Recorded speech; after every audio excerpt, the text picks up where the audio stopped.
SS Music presents a devotional song.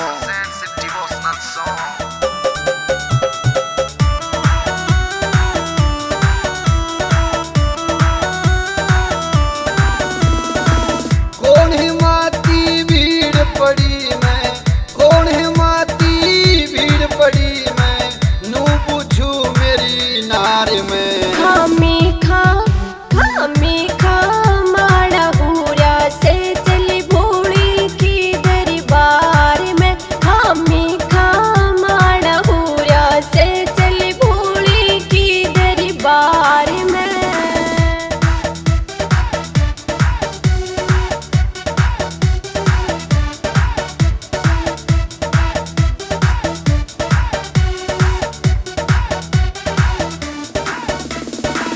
घर का हाल देख लेने या टप टप टप के छाती मेरी। भोली पे अर्जी हिलावांगी हो, सुन ले सहजन बात मेरी।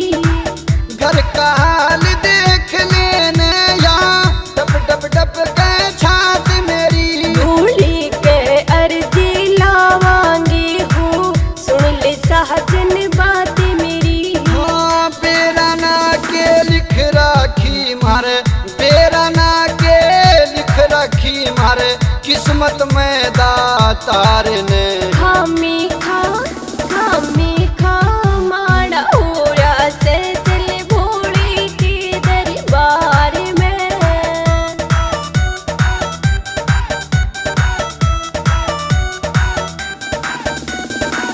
कुछ ना बचता जमींदारे में, आधी मौत मर जाएंगे। यूं मेरे करेगा बम भोला, ये दिन हरी भी फिर जाएंगे।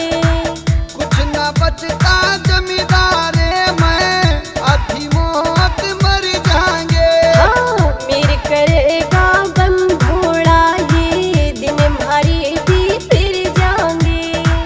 मेरे धोरे साइकिल को ना, मेरे धोरे साइकिल को ना, दुनिया घूमे कार में। खामी खा माड़ा होरा से चल भोली की दरबार में।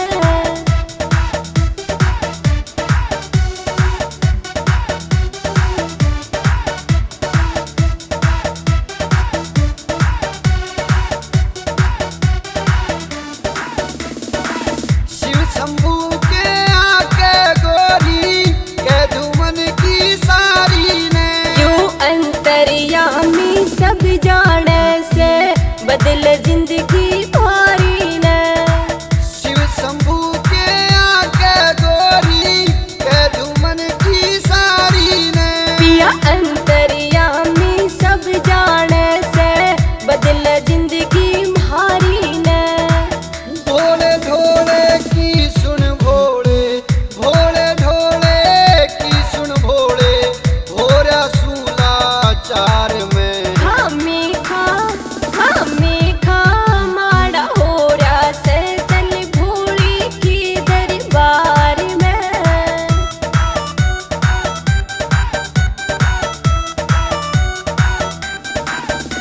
सुरेश मान तेरी हवा शिकर में, बम भोले ने कर दी से। राजी हो जमंदूली आले, छोड़ तेरी भर दी से। सुरेश मान तेरी हवा शिकर में, बम भोले ने कर दी से। पिया राजी हो जमंदूली आले, छोड़ तेरी भर दी से। सब क्या के ठाट करे मेरे, सब क्या के ठाट करे मेरे, कमी नहीं परिवार में।